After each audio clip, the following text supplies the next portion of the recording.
Chapter 6, Illusions and Illuminations. Nice to see old friends. She'll need you. Listening to words unspoken. Just the magic of friendship. Spike's little moment. Dear Princess Celestia. Results. Dereliction of duty. Scholarly attitudes. Graduation day. Just rewards. Princess Celestia makes an omelette. Your humble servant and loyal subject. Your real name. A sorority invitation. Sunlight fell weakly through a curtained window, filling the room with a dull grayish light through a thin cover of clouds. "Cock-a-doodle-doo," Applejack whispered automatically as the first sunlight fell on her face. Her eyes opened wide, the absence of her usual accompaniment out in the yard thunderous in its silence. And then several other mental gears started turning in rapid succession. Applejack's head leapt from pony to dragon, understanding creeping up on her. "Wake up, every pony! Get up!" "Shut up, AJ, I'm busy," Rainbow Dash groaned, rolling over on her side, waving a hoof dismissively. Applejack leapt on her friend, rolling her over bodily with a grunt of effort. "Wow, hey, I didn't realize," Rainbow Dash began, a sarcastic grin spreading across her features. "Twilight's missing," Applejack said firmly, staring down at the Pegasus. "What?" Around them, every pony else's gentle stirrings from the magnificent dreams they'd been having, not about a field at all, which was strange, because hadn't Twilight mentioned something like that, became much more active and stressed. In their sudden drowsy panic, pillows and blankets were overturned, as if this would produce the unicorn, but to no avail. She was gone, and it was much, much later than they had expected to be waking up. Outside, there was a muffled sound of discussion as the sudden activity alerted the guards outside. The door opened to reveal a couple of guard ponies, one of whom was very familiar to every pony. "Ah, you're all up, I see," the golden-yellow Pegasus said. A silver captain's badge gleamed on her blue and silver night guard flyer uniform. "Hey, Dash, it's been quite a while, hasn't it?" "Spitfire?" Dash sputtered. "What's going on?" The golden Pegasus shrugged. "Well, to be totally honest, I'm not 100% in the know about that," she said in her usual calm, friendly tone. "But m'lady wants you guys to chill here for now, so, you know, chill." "You're a palace guard?" Pinkie Pie said, eyes agog in a truly ridiculous expression of astonishment. Yeah," Spitfire replied with an awkward smile. "Dash didn't tell you, huh? I'm not a wonderboat anymore, right? Some pony took my captaincy." The golden Pegasus nodded at Dash. "Mayor's got to make a living, and weather duty's just not my style." She favored Dash with a sheepish grin. "Actually, since you're here and not going anywhere, I was hoping we could take the time to chat, R.D. I haven't seen you since Scoots and I hauled your drunk flanks home after your wonderboat send-off party." Dash blushed as her friends, despite their anxious preoccupation, grinned at her. Spitfire's story here did not match up with Rainbow Dash's own account of that evening's events, but for some reason seemed much more credible. Cloudsdale Aerodrome still existed, for example. "Yeah, I'd love to, but we got to find our friend," Dash said. "No worries," Spitfire said, her face friendly and calm. "She's with the princess somewhere, so don't get those feathers of yours too ruffled about her, Hotshot." If those two went off together, we know where they went, Applejack said firmly. You don't understand, Fluttershy said anxiously. She's in a lot of danger. Spitfire smiled gently at her. With all you guys here, I have no doubt, she said with a little chuckle. Her easygoing attitude was beginning to grate on every pony's nerves. If I wanted trouble, I'd just put 2 or 3 of you in a room together. She paused, looking thoughtful. Maybe I should split you up now I think about it. Maybe you should just let us out and save yourself the trouble of trying to stop us, Dash growled. Sorry, Dash, no can do. Princess orders and all.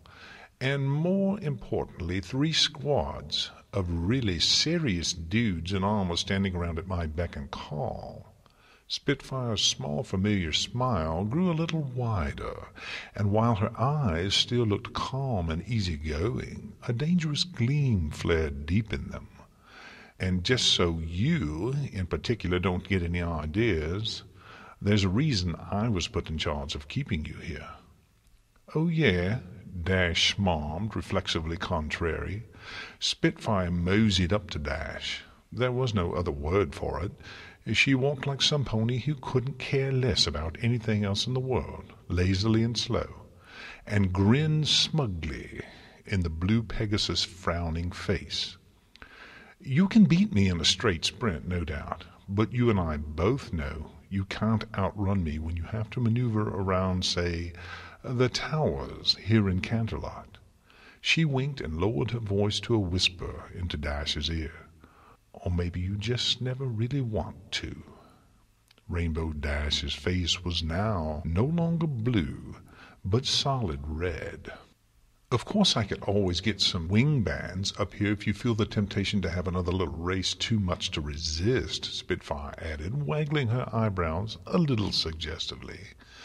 I would hate to have to haul you back here in front of every pony in Canterlot. Dash cleared her throat loudly, ignoring the suppressed snickers around her. No, that won't be necessary. She glowered darkly at Applejack, who was suddenly extremely interested in her hoof, grinning madly. Spitfire stepped back, smiling brightly.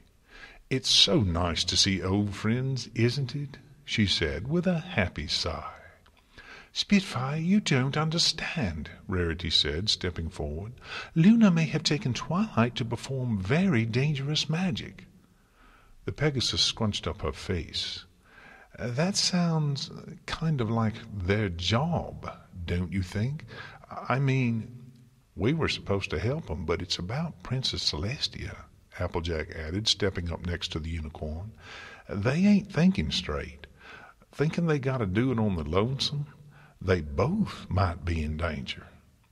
Spitfire raised an eyebrow. Well, I don't know anything about that, she said, still calm, but the easy confidence was gone from her voice. But the princess ordered that you 6 should stay here, and stay here you will, okay? She tried to chuckle flippantly. I mean, come on, guys. This is Princess Luna and the Archmage, right? How much danger could they be in, really? Spitfire had expected explanations, yelling, arguments, things she could just let bounce off in a professional, calm little smile in the noble tradition of gods throughout history. That she could deal with and yawn off, no problem. But the awkward silence, the anxious looks, as each of them looked to the others for the right words to say, even Dash, who Spitfire knew from long experience to be terminally inclined to thoughtless bravado, looked miserably worried. The golden Pegasus's mellow was being seriously harsh. She turned away and stepped back through the door, tossing a worried look over her shoulder. I'll see about that. She looked away, frowning with indecision, then looked back. I'll see, okay? And Dash, think about what I said. Dash's blush returned. About, chatting? Spitfire managed half a saucy grin. No, Dash, about the wing bands.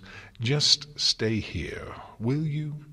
As the door closed, Spike closed his eyes again, curling back into his little nest of cushions. She's coming. I know. Her resolve could be a little more certain. I know. Celestia's eyes felt glued shut. She could feel, barely, the inevitable downward pressure of the sun, her ability to focus on keeping it above the horizon slipping. She dared not even try to sense the extent of its descent, trying to focus instead on marshalling all her willpower, on recovering the balance point where she could just maintain the sun's position, rather than fight its inevitable downward push into the horizon. Pain and the strain of prolonged effort dulled everything. She could only just feel the sun anymore. Everything she could manage to summon from her mind was focused on keeping the sun in the sky, fighting off setting. For more than 1,000 years, she had been the eternal sun, shining over Equestria, she chanted in her mind. The familiar thought comforted her. It was a reminder of her identity, the road she had chosen in the darkest of times, the burden she willingly, happily bore for Equestria and all her little ponies. They needed her to shine brightly, to drive away the darkness, to always be there, a constant in the ever-flowing mercurial sea of change that was life. If she focused on that, drove it into her heart, it would resume its place in the primacy of her mind. Yes, this is manageable. Things just got out of hoof for a time. Focus. Yes. She'll need you. The little truth, whispered gently, as if to be the spoken equivalent of a sympathetic caress, filled Celestia's mind with a spasm of fear. In that moment of lost concentration she felt, with sudden and desperate certainty, the sun slipped from her control again. Unbidden, a little whine of terror slipped from her, and humiliated tears welled in her eyes, stinging and biting behind her straining eyelids. She desperately refocused on the sun. The voice, for once, was mercifully silent. Twilight regained awareness with terrifying suddenness, her stomach lurching and eyes opening wide as she took in a sudden breath.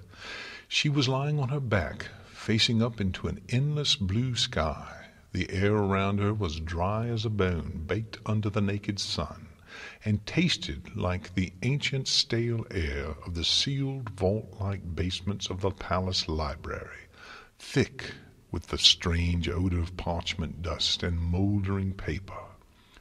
She took another deep gulp of the air, with the satisfaction of a true bibliophile. The ground beneath her had the solid but almost slippery feel of fine dry sand. Indeed, as Twilight rolled over onto her hooves, she had to fight the way it flowed and shifted beneath them. It was black, volcanic sand, Twilight noticed, although something in her cautioned her that this did not necessarily imply there was a volcano anywhere nearby. Here, things would have symbolic rather than naturalistic implications. Twilight? The suddenness of whatever it was made Twilight jump. It wasn't a sound, it was a feeling. It was an awareness that some pony had spoken, as if the past had just now changed, so that they had, after the fact. But the voice it hadn't spoken in was familiar. Twilight shuddered. It felt strange to hear, which was a bizarre thing in and of itself. "Luna, is that you?" "Oh, good. And you're yourself?" She looked herself over, carefully, remembering Luna's sense of violation after her own experience here. Yes, I think so. Excellent. We're already making progress. Where are you? Twilight frowned. Don't you mean when? She asked sourly. So, you're in a memory you recognize? Even here, Twilight could tell that Luna had recognized the little jab and was deliberately misinterpreting it to be difficult, that little grin of sly amusement touching her lips. No, I'm in a desert, I think. The sand is black, like volcanic sand, but it is very fine. No landmarks, mountains, ruins, anything of that nature. Twilight took a moment to gaze into the distance, which vanished into a haze of heat. Doing so made her feel uneasy. The black sand was so strange, and holding it and the familiar blue sky in her vision at the same time felt wrong somehow. No, nothing, just a desert. There's not even any wind. It smells like a library full of old books. Does that mean anything to you? No. I take it you didn't come here then. No, Twilight. I awoke in the Temple of Two Sisters as it. Twilight grimaced. Sorry, Luna. She peered into the horizon again. There was no sign of anything or any pony, just a wide, flat, black desert of sand, all perfectly still except for that which slid around under her hooves. Ah, the sun, Twilight. Where is the sun? The sun? Yes. Is it rising? Setting? This could be significant. Twilight looked up. The sun was directly overhead, high noon. She said so. I see. Okay, let's think here, Twilight, her mind said.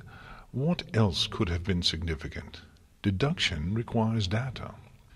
She inspected the impression where she had arrived, and the marks from her minor struggle to stand, in case they presented any clue about how she had arrived or some hint of directionality. But as she thought about it, a sneaking suspicion that the desert had arisen around her grew in her mind. There weren't any suggestions that she had fallen, such as impact displacement. There was just a small, twilight sparkle-shaped depression in the sand. Similarly, there was no sign of drifting at all. It was just a wide, flat, dry, strange-smelling, sandy expanse, vanishing into the horizon, completely unnatural in every way. She said. Found something? Twilight sighed. The opposite, actually. I'd give a lot for some wings about now. A thought occurred to her, and she began to use magic to create a little disk of sand beneath herself to levitate on. Twilight, stop! Luna's voice was suddenly frightened and a little frantic, seeming distant. Twilight dropped to the ground, blinking. What? What is it? Hold on. What were you doing?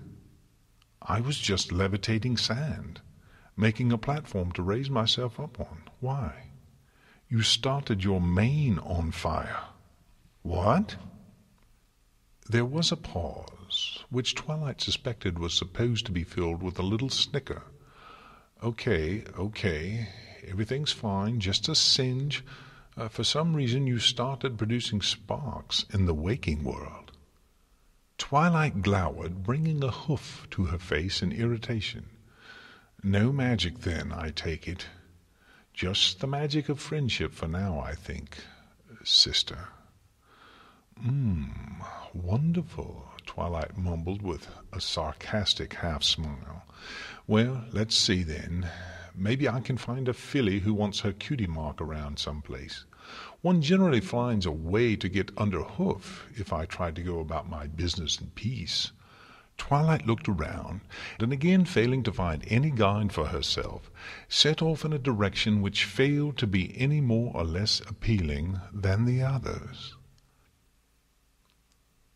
Rainbow Dash was still glaring at Applejack, who was grinning madly, shaking her head with the effort of not bursting into delighted laughter.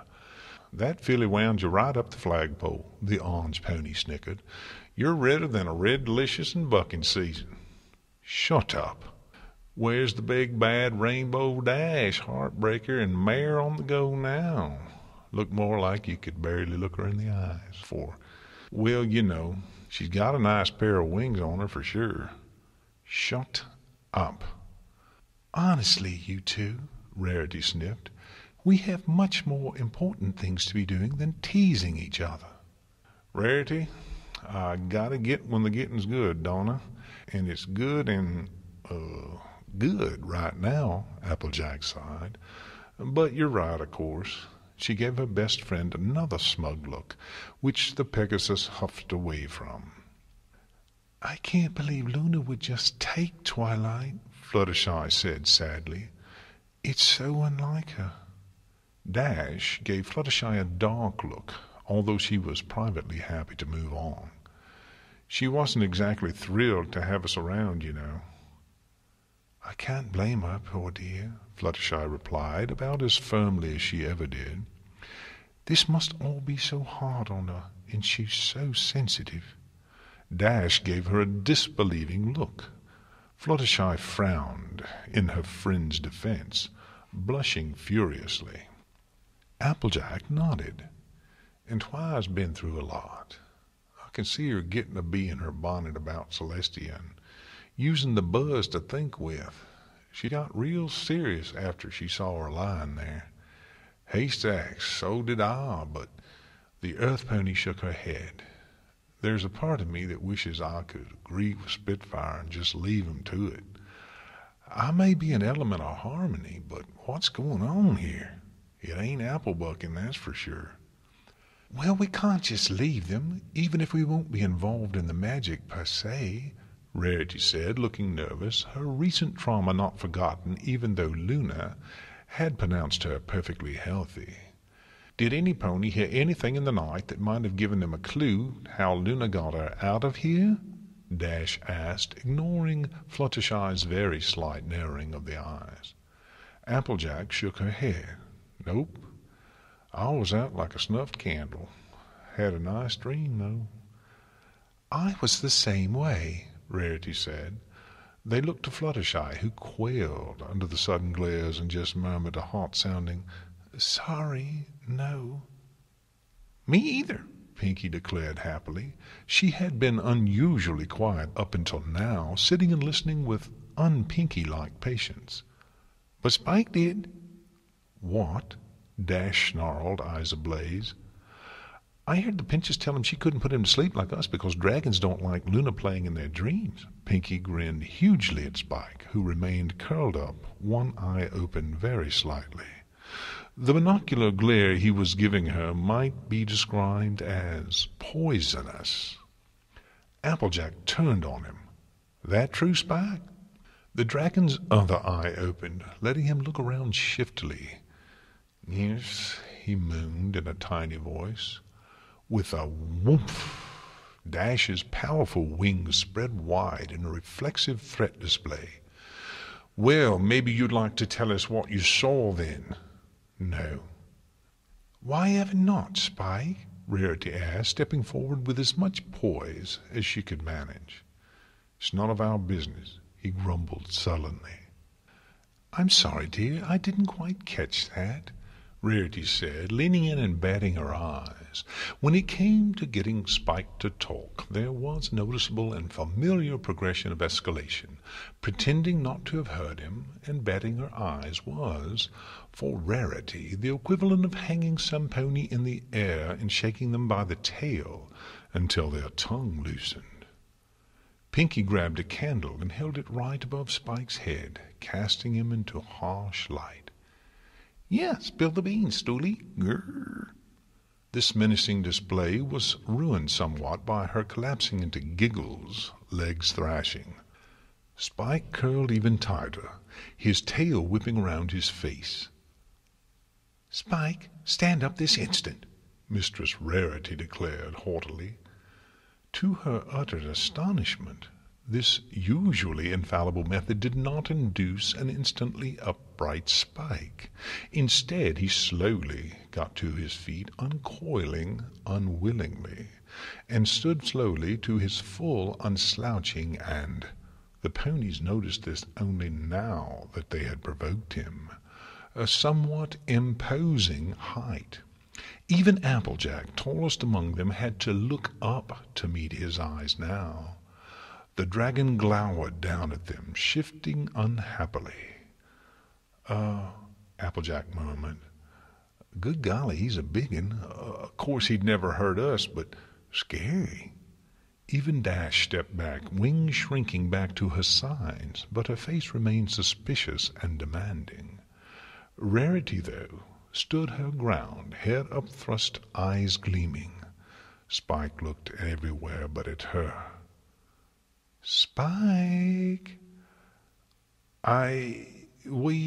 This isn't any of our business," Spike growled.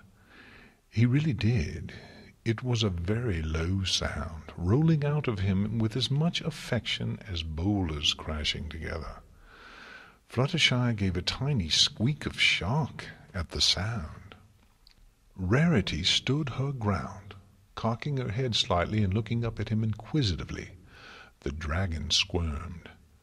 "Spike, you'll feel better when you tell us." "Very well," he said, which was a very unspike-like thing to say, enough to provoke an eyebrow raise from Rarity, which he visibly flinched from. It rose in one swift motion like a sword stroke, and he watched it warily. "But only because I want you to stop being suspicious of the princess, okay? Twilight left on her own." "What?" Rainbow Dash snapped incredulously. "Twilight Sparkle, Miss Harmony and Peace and Togetherness and Trust and Friendship herself, tricked us into being put to sleep, and then left us to go face who knows what by herself?" "You gotta admit that's a pretty good trick, Dashy," Pinky said in the thoughtful tones of an interested expert in the subject. "Yes, she really got us good," Dash said, rolling her eyes. "So now she and Luna must be down in that cave with Celestia. If we hurry, we can—" "No," Spike growled again. There was a throatiness to this which spoke of the mighty roar that would one day thunder in the sky over Ponyville.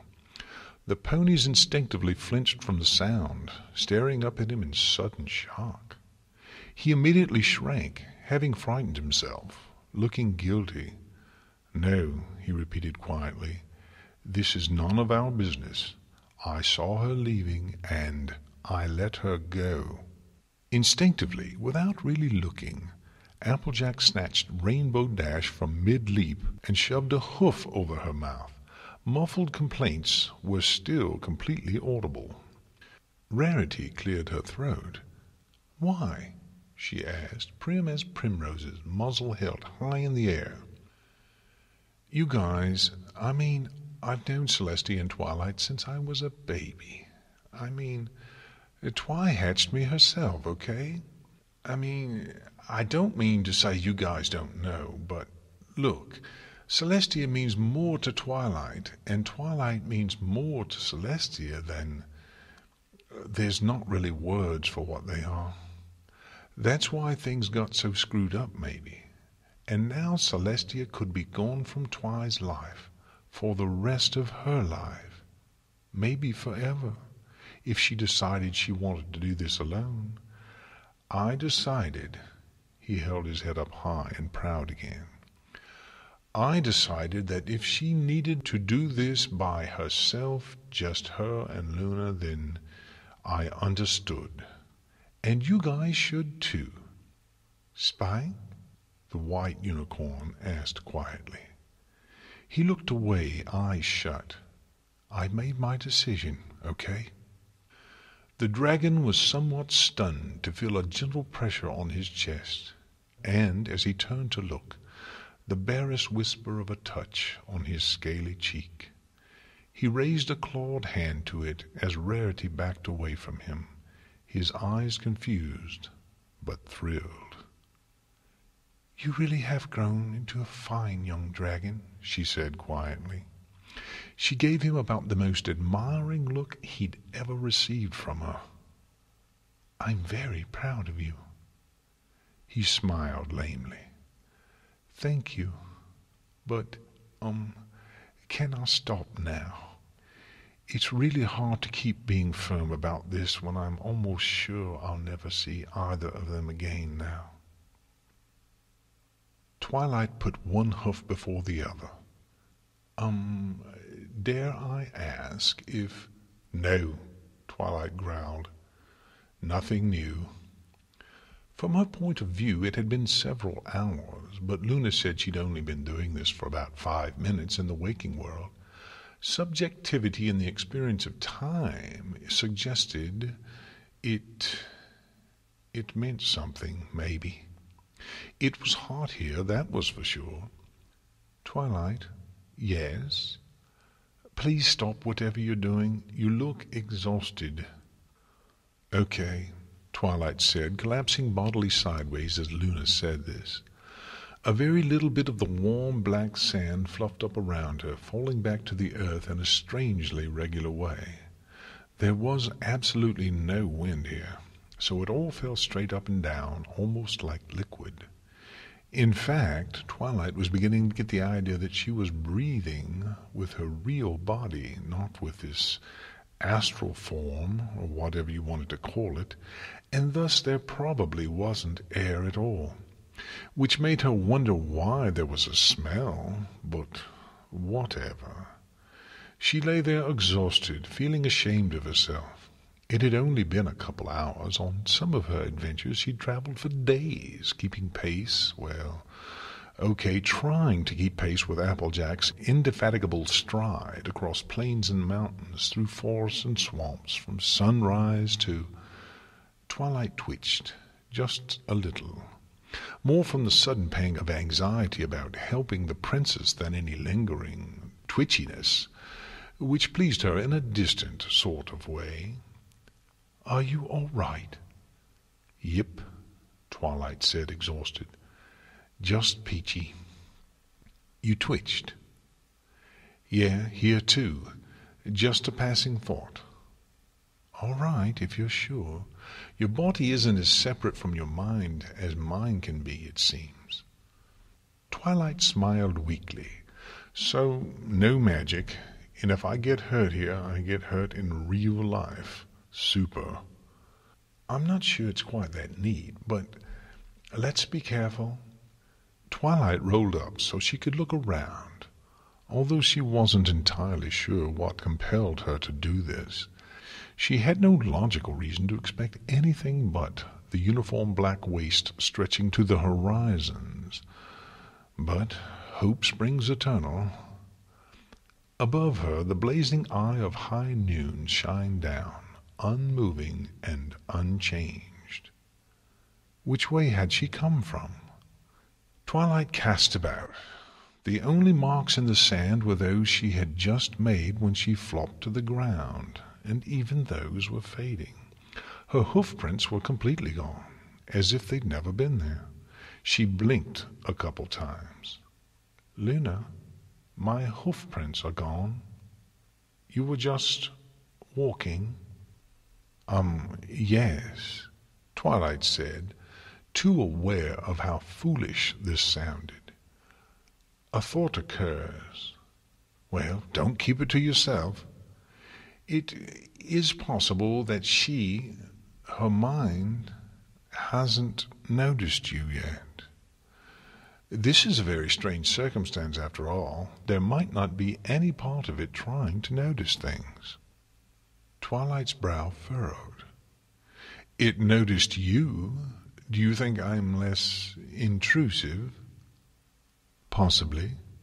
Or Celestia's condition has degenerated further. Or both. Of all the times not to have magic available, this is among the more inconvenient." "Only among them?" Twilight groaned. "I've had a pretty interesting life, you know. There was this one time, I must have told you about this, that Trixie showed up again. "Oh, I like her. She's so funny." "Look, it's a long story, okay? I'll tell you later." The unicorn shuddered a bit, remembering the details. Harmony be blessed, Pinkie Pie had been around. There was a little pause that included Luna's look of unease. "I look forward to hearing it." The unspoken vote of confidence, no matter how hesitant it had sounded, was a balm on Twilight's flagging self-assurance. She smiled gently, letting the emotion flow over her, then marshaled her mental resources and set to thinking. "Okay, gotta communicate directly with the princess's mind. No magic. Except the magic of friendship." Twilight's eyebrows raised slowly, and she pursed her lips thoughtfully. It just might work.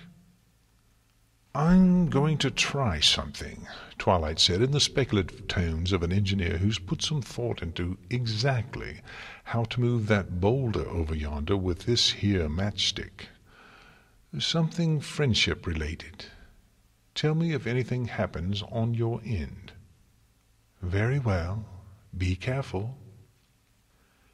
Twilight got to her hooves, and, tongue sticking out, dragged a hoof across the black sand in careful patterns. The effect was somewhat crude, and she wished she could have used a stick with her magic, but the words were more or less legible. Twilight looked around. Nothing was happening. She frowned, looking back at the letters, which were already beginning to fade. "Anything out there?" "No, Twilight." "What did you do?" "Wrote in the sand. Gonna try again." It is one definition of madness to do the same thing twice and expect different results. I would have expected you, of all ponies, to realize this. Twilight grinned as her hoof dragged through the silky smooth sand, biting as deep as she could. "Didn't you say rationality would be a poor guide here?" "I suppose I did, but I was really just backing up your decision to do this alone. Don't misinterpret me for your own purposes. You know I hate that." "A bee complaining it's been stung. How strange. Good heavens, why did she ever stop spending time with Luna?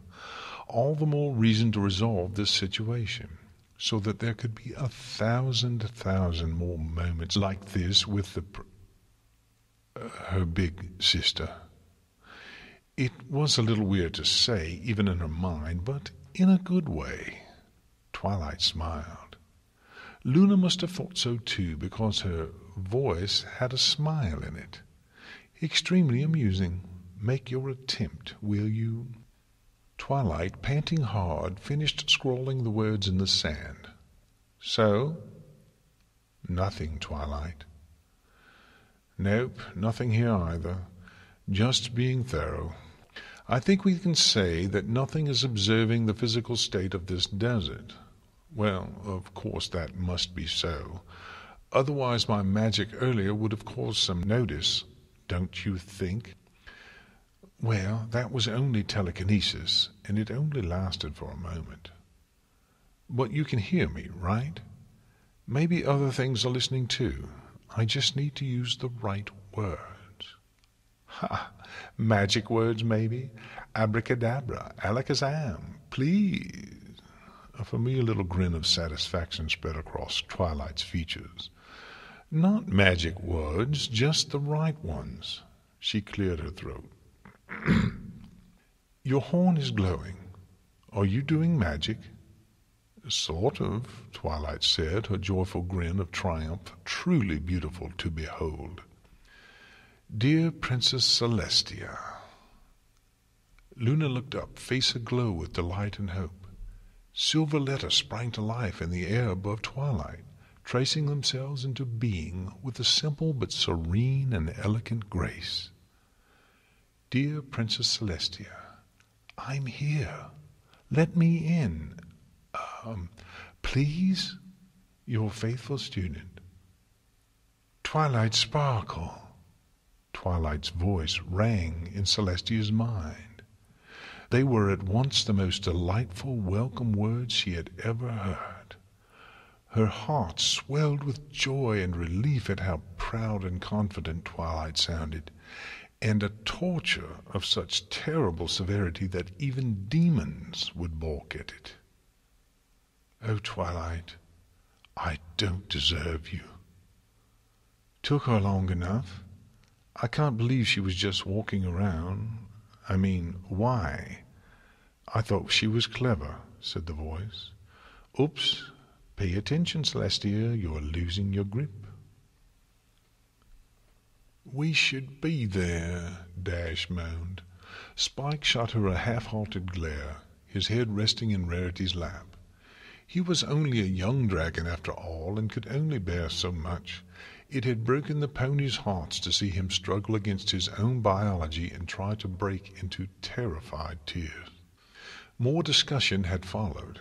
Some of it had been rather heated, although it was just Rainbow Dash and Applejack's way.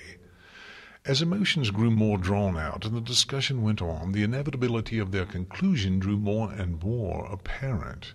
Their resolve circled the drain that Spike had seen right away. What, really, could they do to help? And what right did they have to interfere?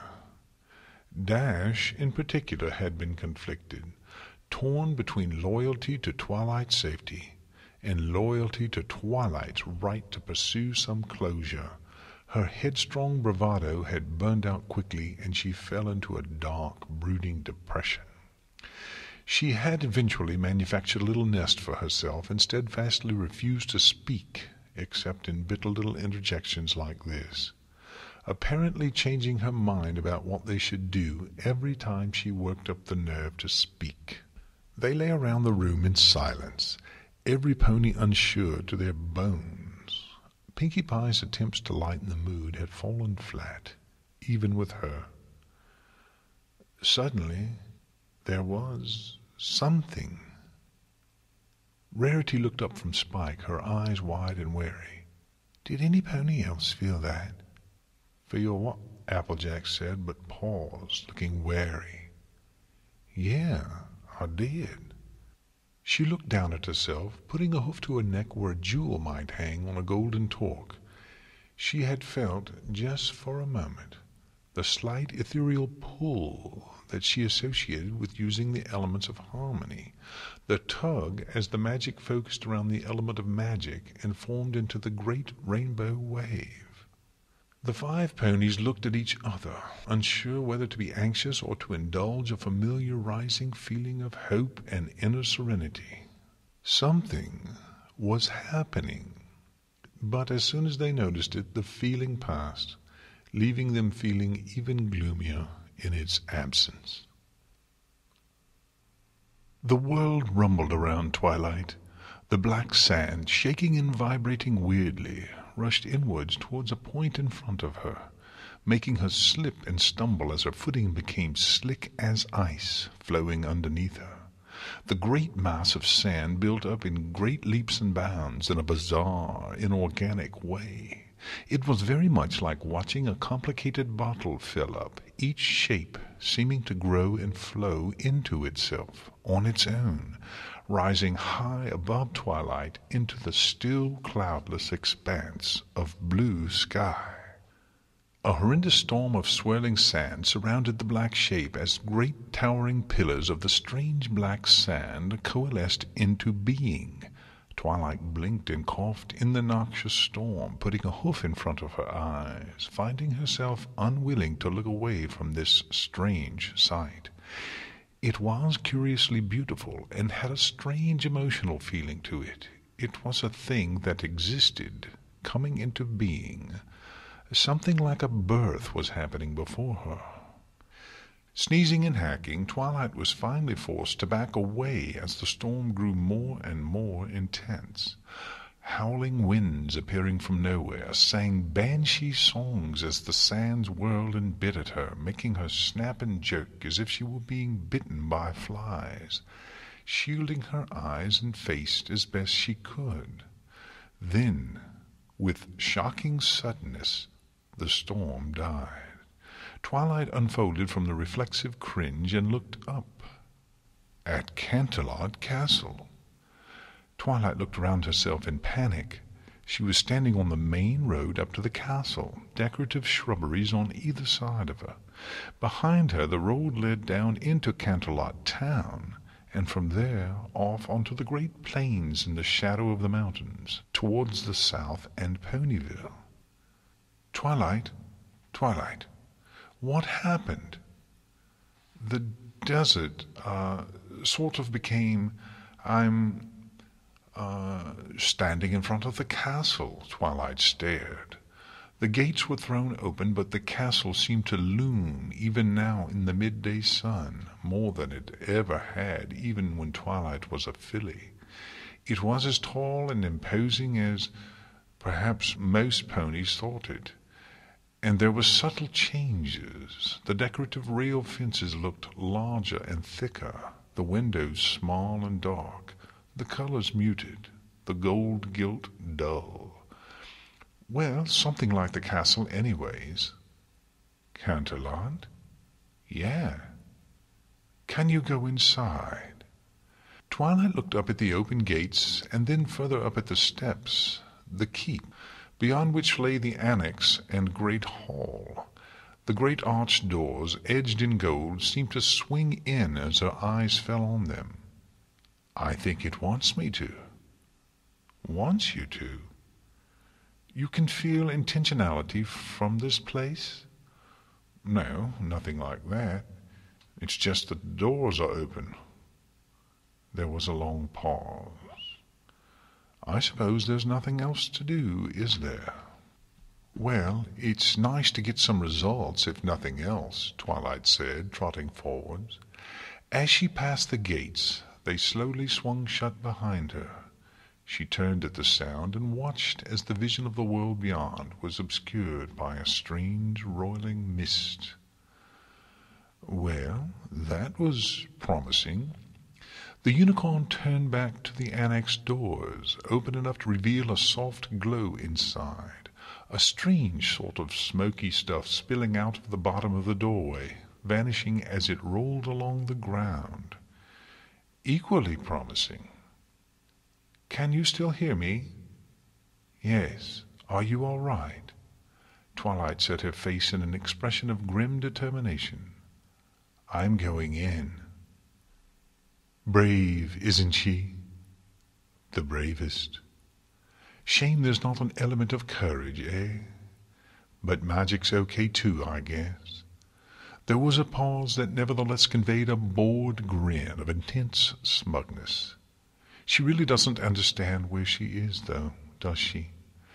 If only, and this is just a thought, you understand, if only some pony were there looking out for her.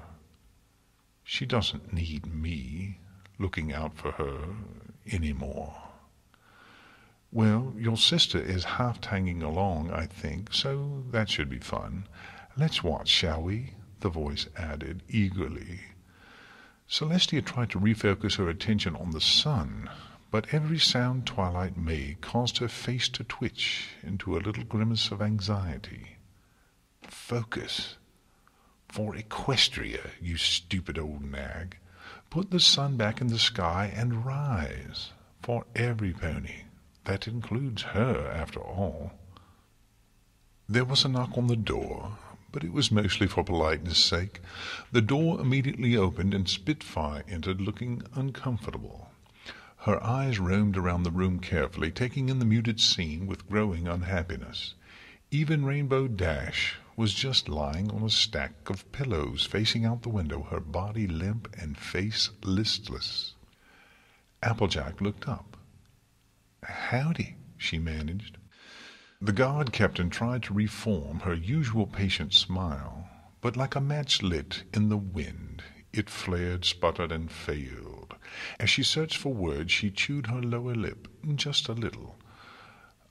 Look, guys, I've had both the commander of the guards and the chancellor of the academy here, and, they think we should leave Luna and Twilight to it," Dash said, her voice as bored as Spitfire had ever heard it.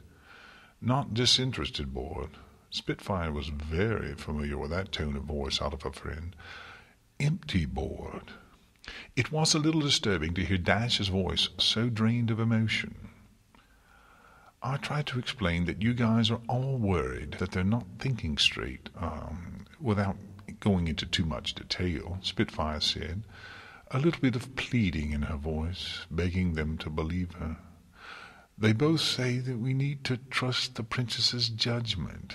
I mean, do you guys know what they're up to? She realized she was sputtering, trying to fill the cavernous silence, the ponies around her only half paying attention. We kind of know, Fluttershy murmured.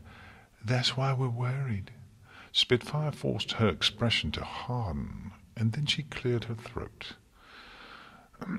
Well, the Chancellor said that if you went down into the, wherever that hole goes, you could cause more trouble than you help if you interfered, she said in an official-sounding voice.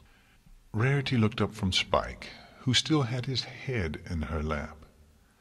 That's possible, yes. More than possible, it's downright likely, Applejack agreed. Spitfire's eyes lingered on Rainbow Dash, who stared out the window with resigned thoughtlessness. It was just turning out to be a dull sort of day, where a thin layer of pale gray clouds covers the sky, making everything just seem washed out and unhappy. You guys seem way less sure of yourselves than you were earlier, I got to say. I sort of expected to get, fought back at, she said lamely. Well, we haven't just been sitting here, Spike rumbled. Yeah, I think you scared the door guards a little bit there with that rumbling of yours, big guy. Spitfire tried to give him a smile. The dragon blinked, his draconic features unreadable. Sorry. No, I mean, don't worry about it, Spitfire replied miserably. I'll be straight up with you guys. This is killing me just to watch, she said. I can't imagine what it's like for you. This was unthinkingly directed at the back of Rainbow Dash's head. That self-same head stirred just a little. Well, they're right.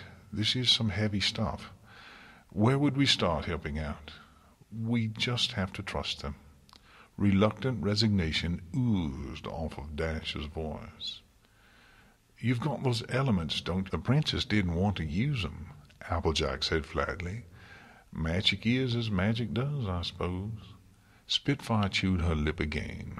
She had begun to regret taking this special assignment, chosen specifically by the princess to keep a lid on her old friend Rainbow Dash. She hadn't been able to resist the urge to accept the honor, as well as the opportunity to tease Dash for even a second. The very moment she'd seen the worried faces of the 6 friends when she'd walked in the door this morning, her resolve to obey had drained quickly. Spitfire was not, in fact, a particularly good guard. She had been hoof-picked as a captain by the princess because she was disciplined, intelligent, and an experienced leader and squadron commander. But like all true flyers, all of that strictness and self-control was dedicated wholly to supporting her in making her own choices and living life the way she truly desired, free and unrestrained, which made her an excellent guard right up until she decided not to be. As the princess had given Spitfire her orders in the dead of the early morning, the Pegasus' eagerness at the forthcoming opportunity to mess with Dash hadn't prevented her from noticing the princess's regal calm and aloofness was exaggerated beyond even Luna's norm. Something was wrong, and the extreme reaction of these 6 had shaken the strength of Spitfire's dedication to duty further towards making her own decisions about what should be done. And it meant Dash was being no fun, and that just wouldn't do. Look, if the Commander and Chancellor had decided to have me take you down there, what would you guys have done? Spitfire asked, her mind scheming away. The 5 ponies and dragon looked at each other, and then back up at her as if she were not getting the point. Spitfire, hon, we're not going to try anything, Applejack began. Just would... you've got to be able to do something, Spitfire insisted. Every pony else's eyes opened wide, a glimmer of hope flashing in their despair. We really don't know if there's anything for us to do, Pinkie Pie said, a little animation returning to her features. It's gotten even more magical than normal. And when I say that, man, I'm talking whoosh, bang. Rarity cleared her throat and shifted a little. Spike raised himself up from her lap, looking nervous. I think at this point, Spitfire dear, the unicorn said, it would be enough for us to feel like we're there if they need us. Spitfire's little grin bloomed. Does that sound about right to every pony? After some mutual glances, there was a small chorus of nods. Spitfire began speaking quickly. Okay, listen up then. There's only 2 guards left in the tower, okay? They're at the top of the stairs outside the door. And that chamber in the floor is open. What happened to the other guards? Dash asked, rolling over in her nest, giving Spitfire a very suspicious glance. You said you had like 40 ponies down there. The golden Pegasus grinned ferociously, her eyes ablaze. For some pony with such an aggressive name, Spitfire generally seemed calm, until she really got excited. She was at least Dash's equal as a true adrenaline junkie. Dash had only ever seen such an extreme reaction in the usually mellow mare in the grips of extreme adrenaline overdose, on the tail end of the most extreme stunts the 2 of them could manage, or while her mind got lost planning a new routine, imagining the crowd's cheers. We've spread them out. Too many guards round this lonely old tower draws too much attention. And I may have been fibbing just a bit, to make a point. Spitfire's grin shrunk from fiery to sly.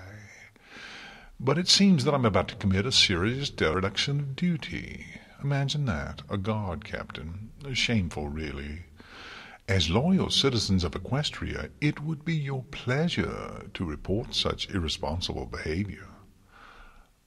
Spitfire, why are you? Dash asked nervously, blushing, as Spitfire prowled upon her. And it would be just terrible if, not that I would be thinking something like this would happen, but if those guards were somehow overpowered and tied up with, the manacles I seem to have carelessly left outside the door. Applejack's grin threatened to remove the top of her head from the bottom.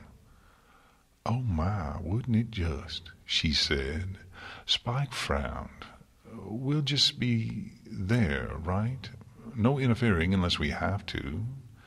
Yes, dear, Rarity put a hoof on his claw. You were right. We were too eager to join in. Princess Luna and Twilight needed to do this for themselves. She looked up at him seriously. But they might need us, so let's just be there for them if they do. No matter what happens. The dragon smiled at her in relief. All right then, is every pony on board? Spitfire said, giving Dash a smouldering look. No, Dash exclaimed, beet red. You're so cute when you're flustered, the golden Pegasus purred and kissed her, chuckling only a little as she heard Applejack's gleeful call to the guards before happily losing herself in Dash's suddenly eager embrace. Whoa, Spike said. Grown-up you may be, but not quite this grown-up. Go get ready. Rarity gave him a little shove with a hoof, and the dragon lumbered away blushing. She shook her head at the pair. Honestly. Twilight wandered the castle. It had been more or less her home for years, and she knew it very, very well. Now and then she found herself mistaking this facsimile for the real thing, expecting to see familiar ponies' faces at their posts as she lost herself in thought, meandering the familiar corridors. No pony else was here, of course, but it was very, very realistic. Of course it is. Luna? Twilight asked, startled. I was speaking? No, but we were thinking along the same lines, it seems. This is a representation of Celestia's mind, and the castle is as good an image for that as anything. She's probably around here somewhere, lost or trapped, but the other rooms might be emotions, memories, dreams. You sound eager. This is all very different than anything I've ever experienced before. It's all very interesting, but it makes sense, doesn't it? Twilight paused. I'm deeper in Celestia's mind than you are in mine, aren't I? Well, I'm not sure. Oh, excellent, the unicorn groused. I would speculate, one scholar to another, that this is unprecedented. Celestia is a unique case, after all. Twilight's all-too-excellent memory recalled the many reports and records of first expeditions of various kinds that she had read in her life, of constant, voracious research. Let's hope there are a minimum of crocodiles in... snakes, too. What? Never mind. So, Twilight had been wandering through the east wing of the palace near the kitchens. Like every place else she had been in the empty castle, every door that didn't lead to another corridor was locked. Well, not locked exactly. The doors just wouldn't open, not even to her most vigorous kicks. The only ones that seemed to be operational were the tall arched doors from one hall to another, which opened and closed at Twilight's approach in an eerily expectant way. She had sat in front of one to see what would happen, and actually got the impression the door was becoming impatient with her. If I was Celestia, where would I be? Or where wouldn't you be? After all, she's not exactly in a healthy state of mind. Being trapped in an unpleasant or unfamiliar place might represent this. An excellent point. However, it still gets me nowhere if I can't open doors. Twilight regarded a nearby handle irritably. I'm going to try to force it open. With magic? Twilight, that's dangerous. Well, I pulled as hard as I could with my mouth, Twilight said, blushing at the memory. Oh, very well. I'll watch you carefully here. Fortes fortuna adjuvat, Twilight murmured. Ah, nothing good ever happens when Samponi says that. Twilight summoned her magic and tried to manipulate the handle. It seemed to squirm and flow as she wrapped telekinetic force around it, and when she just tried to press down on it with a little finger of force, it went straight through with a little ghost of resistance, as if she were pressing on a stream of water. Twilight, stop, please. Oh, heavens. Sorry, Twilight said, grimacing. Well, if you're lucky, Rarity will have some idea what to do with this. Twilight rolled her eyes.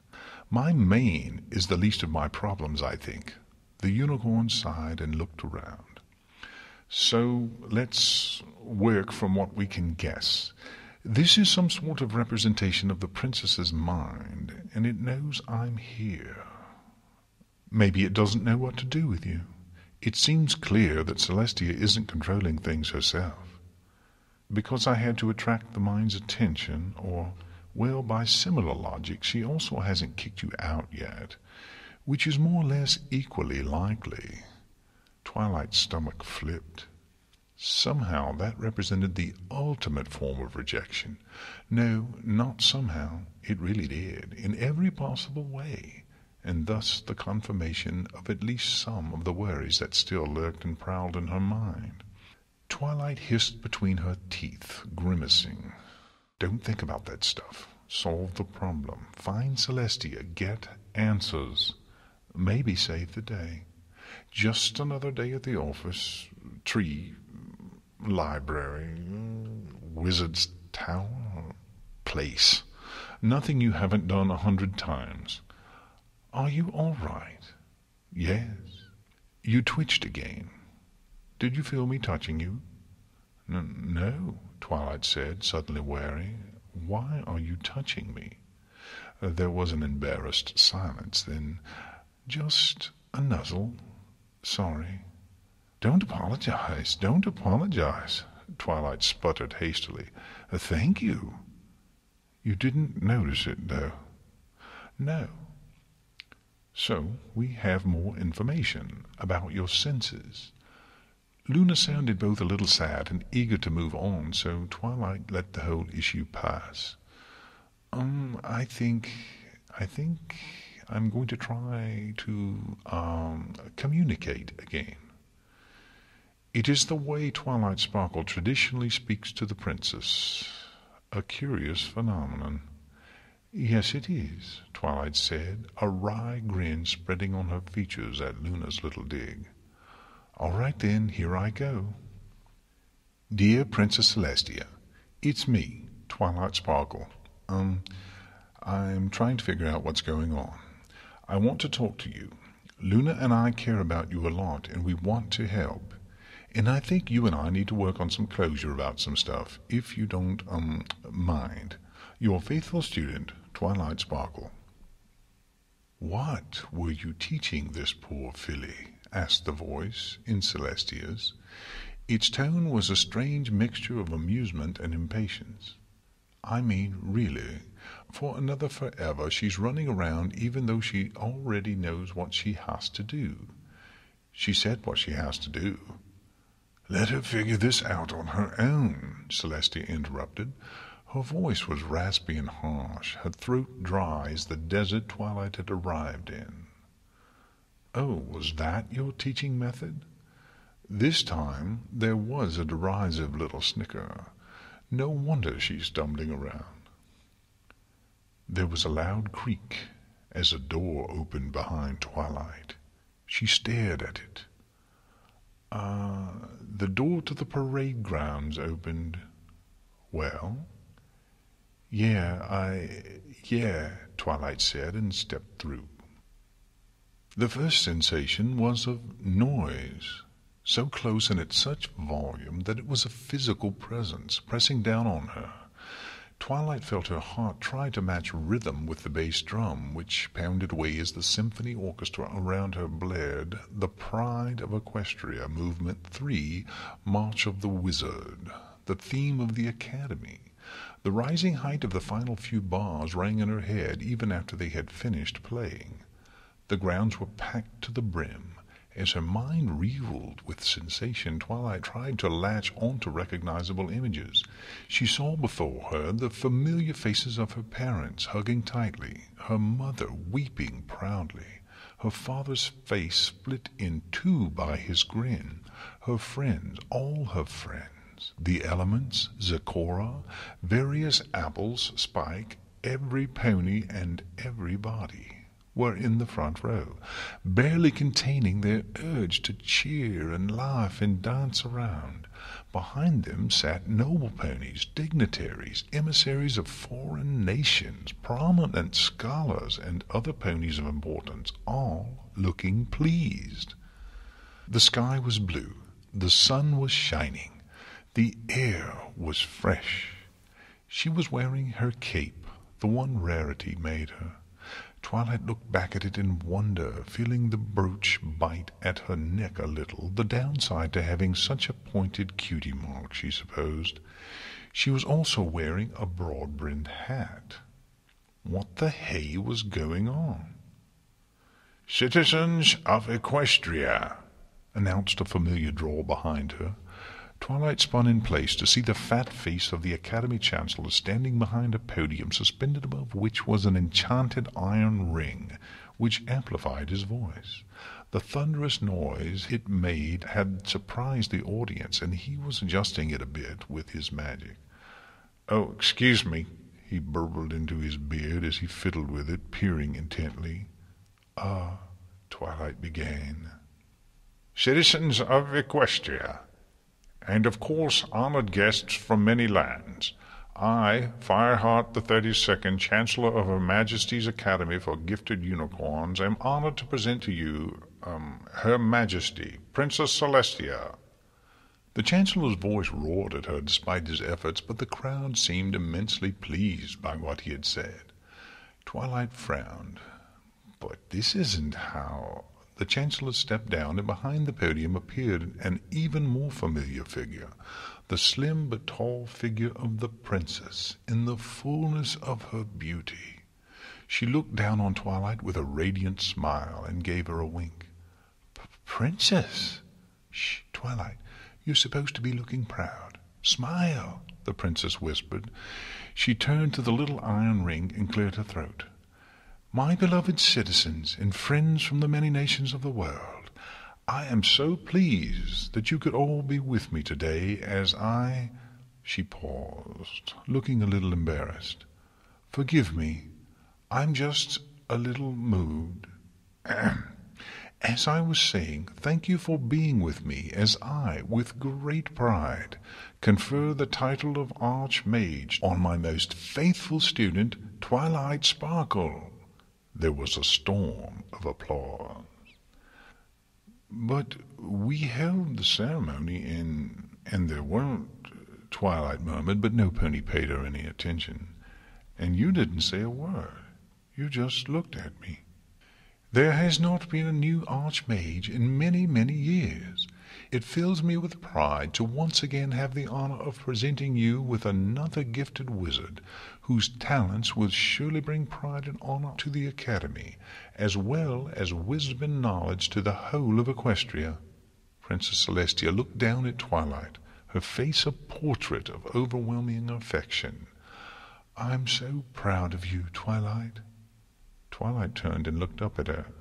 "But this isn't how..." "Furthermore," the princess said into the ring, ignoring her, "on a more personal note, I would like to convey publicly my pleasure in formally ending her time as my ever-faithful personal student. Though it will grieve me to lose such a loyal and exceptional pupil, my loss is Equestria's gain, it seems." She chuckled beautifully, and the crowd politely laughed with her. "Twilight has become her own mare. No, forgive me. So many of you know her well enough to know that she was her own mare long ago, and I am only formally acknowledging that she outgrew me before the world." Twilight's eyes widened in terror as Princess Celestia looked down at her, smiling. "You don't need me any more, do you? I couldn't be more proud of you." Twilight stumbled backwards, heart pounding, as the door closed behind her. "Twilight, can you hear me?" "Yes," Twilight hissed, eyes wide. Her body was heaving like she had just thrown up. "You were screaming." "I can't imagine I wasn't." Twilight brought a hoof to her face. "Was I just screaming, or were there words? You kept saying things like, 'That's not what happened.'" "I don't know what happened. It was so much like a memory, but it was wrong." "Wrong? How?" Twilight titched. "It wasn't the right memory. It never happened. It was a ceremony raising me to Archmage, but it was on the parade grounds, not in the Hall of Histories, and there were hundreds of ponies there. I mean, you remember how it actually was. There were only about 20 ponies. Pinkie Pie couldn't come, for example, but she was there in this vision." "How strange. And I felt like it was directed at me. There was a Princess Celestia there. She told me I didn't need her and that she was proud of me." "You're very clever to pick up on that, I think. It's not her, just a vision of her." Twilight hugged herself. I feel awful. Here, anyways." "You look normal here, Twilight, I think." "I think this is more dangerous than I expected. If you were just moving through memories, that would be one thing. But I think her mind is trying to trap you or scare you off like I worried it would." "Well, it won't do so by trying to convince me I don't need her." As Luna had instructed, Twilight consciously remembered the dream. It filled her with warmth and surety, just as it had in the waking world. It wasn't about what Twilight needed any more. She had everything she needed. It was about what she wanted. Still, I think we need to... To what? I have no idea. I wish I could be there with you. Twilight closed her eyes. For what it's worth, I do too. Thank you. I have to try again. I'm going to go somewhere else in the castle and try to speak to her. Twilight got to her hooves a little unsteadily and set off determinedly. I'm still not sure if the actual location I'm in has any meaning or can provide any advantage, but there is a place I could try, which might give me a home field advantage if it does. Oh, where? I can't believe, Applejack stammered. Her head throbbed. Why did I think that was going to work? Next to her, wings bound by a thick belt-like leather strap and legs bound in metal shackles, Spitfire blushed crimson and gave her a sheepish smile. I don't know, my part worked out pretty good. She looked up into Rainbow Dash's eyes, and they gave each other a gentle smile. We're all very pleased for you two, Rarity growled. She'd be covering this black eye up for the next couple of weeks, and the manacles chafed. You guys need to stop asking me to be the one to hold ponies down, Fluttershy said. She was the only one who was unbound, since all the guard had to do was look at her, and she froze. I'm sorry, but I'm just not very good at it. Spike, who was rather expertly chained such that any movement whatsoever would almost certainly break something, huffed irritably, releasing a plume of green smoke. You might have mentioned they were unicorns. Hey, sorry. I was a little caught up in the moment, okay? I'm too used to being in charge of Pegasi, I guess, Spitfire chuckled. Well, I was getting tired of being a guard anyways. You can only fly around the palace so many times before it gets boring.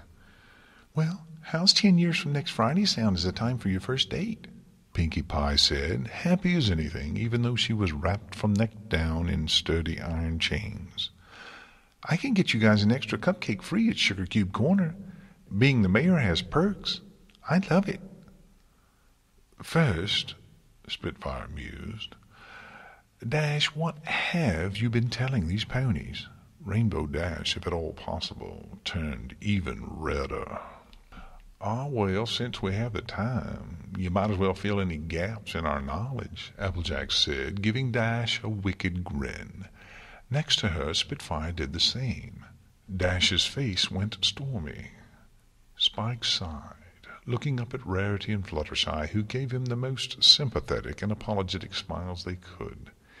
He tried to return it, but couldn't help that the corners of his broad mouth were tugged downwards, as if lead weights were tied to them. I'm sorry, Twilight. Just be safe, okay? Dear Princess Celestia, that wasn't the kind of closure I meant, professional closure.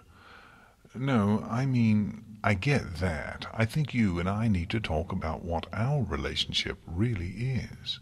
Your faithful... The door to the room where Twilight occasionally stayed overnight as a filly creaked open.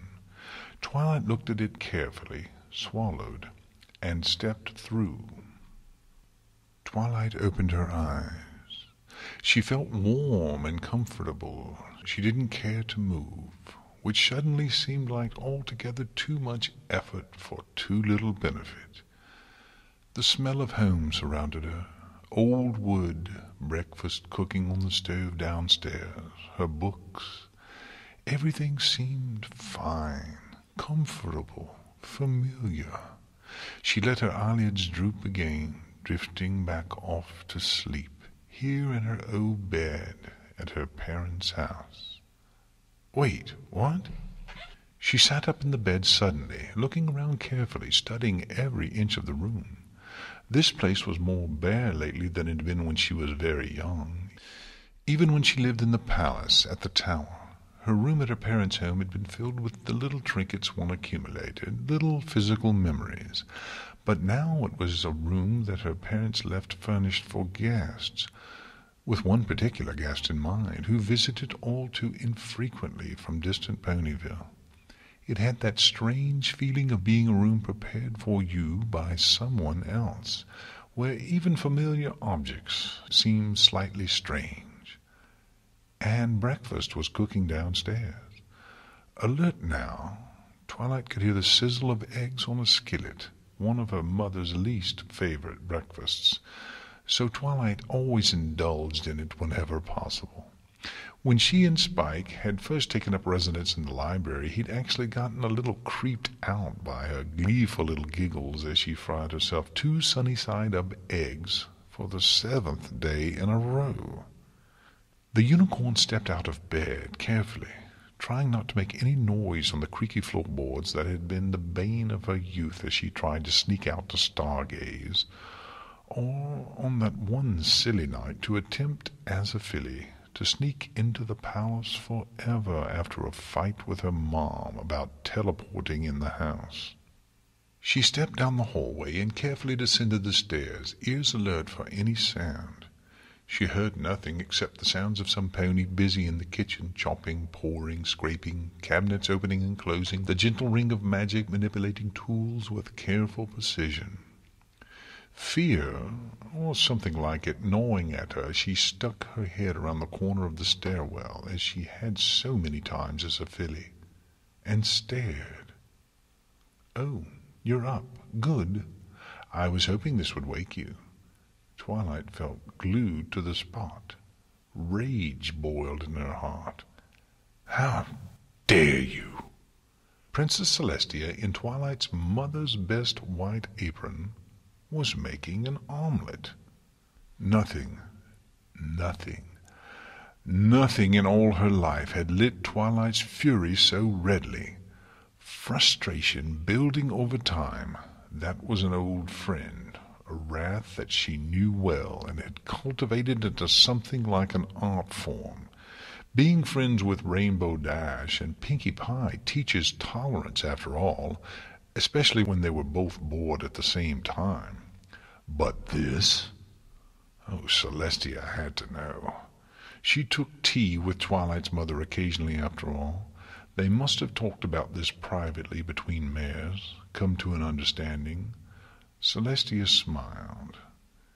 "Do you want green onions in it? I'm afraid I don't remember." This was an unfamiliar sensation in Twilight, this immediate flaring rage, and she didn't know how to control it. The best she could do was compress it until she could speak. She prowled around the stairwell and into the kitchen, her hooves clopping with terrible gravity. "You are not my mother." The words came out in quick succession, 1-2 punches of undiluted, barely restrained, mind-frying fury. Celestia smiled at her patiently. "You said you wanted to know the truth about our relationship," she said. "So, here you are. I'm sorry I've been a little selfish." "You are not," Twilight repeated, "my mother." "By what standard?" "Any." Celestia actually laughed, bright and delighted, as if at a child asserting that something couldn't possibly be true because it just couldn't. Twilight, for the first time ever, felt something like hatred for her mentor's beautiful laughter and her bright smile. "Twilight, I know this may seem hard to accept, but it's impossible to accept. This is a lie." Celestia frowned slightly. "Would it really be so bad if I were your mother?" "Yes." In her rage, she expected another bright little laugh, but to Twilight's horror, the Celestia before her hung her head in shame. The unicorn felt an insane urge to rush forward and comfort her. The vision was taking her in. A feeling of filial shame was washing over Twilight's heart, demanding to know why she would willingly hurt her parents so. "It's true, my daughter," Celestia murmured. "I've been so cruel to you, lying for so long." Twilight's eyes opened wide, lit with rage. "You haven't lied. Haven't you ever wondered why I took, for the first time in 1,000 years, A personal student? A little filly, the daughter of a bookseller and a romance novel author, who, for all that her lineage was so unremarkable, showed an unprecedented aptitude for magic? Celestia said, looking up with guilty but determined eyes at Twilight, "Don't you see why I might distance myself from you? Guilt weighs heavily on my heart, Twilight. It's been driving me away from my only child, keeping the truth of my love for her hidden for so long." "Shut up!" "I should have left you with him. Your life might have been smaller, quieter. But I just couldn't. They begged me not to take you back. They pulled on my heart, reminded me of the reasons I told them I was so unwillingly giving up that beautiful foe so long ago.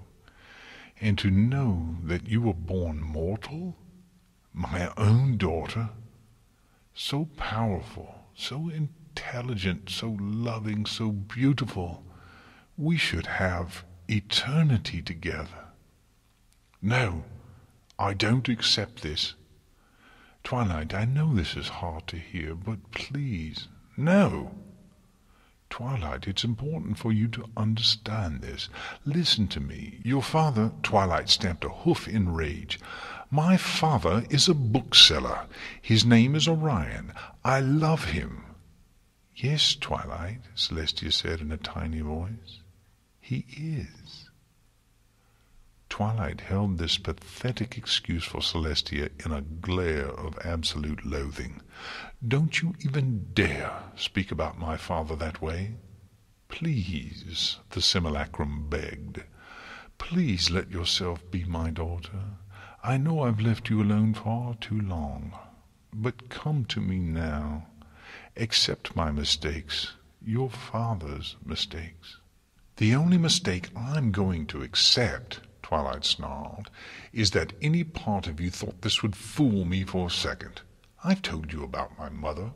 I've asked your advice how to talk to her about us, how to make her feel better when she broke down terrified that you were more of a mother to me than she was. Twilight, I just couldn't confess the truth to you. She agreed to raise you as her own. I shouldn't have led you along. I should have told you." Twilight's hoof lashed out and struck the Celestia firmly under the eye, drawing blood. "Twilight!" Celestia wailed, recoiling. "Let me out of this vision, now. You are not my mother. Twilight Dream is. My father is a bookseller who loves her to distraction. You are not my mother, and I do not think of you that way. You taught me. You didn't raise me. Twilight Dream and Orion did." Twilight's voice was dark and furious, each word a hammer driving home a nail in one fell stroke.